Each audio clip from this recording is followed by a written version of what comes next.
Once upon a time, there was a little boy. This little boy grew up in a big town with two lovely parents and a little sister. And as the boy grew up, he began to watch TV and read books and play on the computer, and he recognized a pattern of how the men in society were portrayed. And he began to think that to be a real man, you needed big muscles and to be financially independent, and that you couldn't cry because real men don't cry. But as the boy got even older, he realized that he didn't have big muscles, and he didn't make a lot of money, and that he sometimes wanted to ask for help. The little boy was overwhelmed. Unfortunately, this is not a fairy tale with a happy ending. This is the real life experience of many boys across Canada. Men and boys in Canada are 3 times more likely to commit suicide than women. Research has shown this is because of 2 things.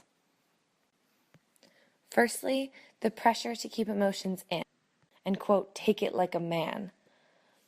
Because of this idea that expressing yourself is a sign of weakness, young boys and men do not seek help when they need it. Instead, they feel like they must suffer in silence. Secondly, research has shown that men have less social support outside of work than women. This is something the Canadian Association for Equality is actively trying to change.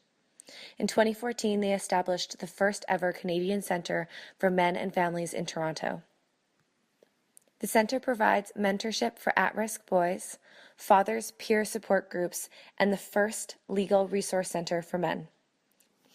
Unfortunately, the men's centre was not welcomed by all.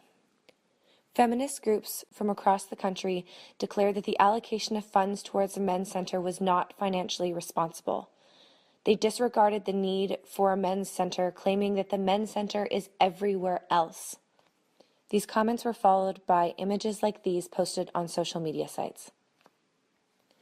These photos represent misandry, which is the hatred of males or the hatred of men as a sex, and can be extremely damaging to the psyche of a young boy.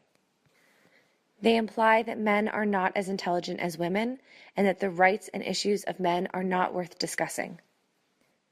Feminism is often misconstrued as the battle of the sexes, as women against men.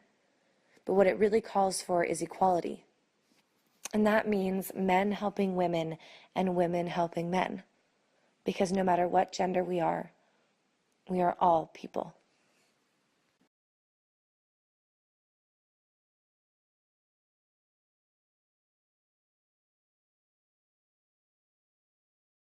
Created using Powtoon.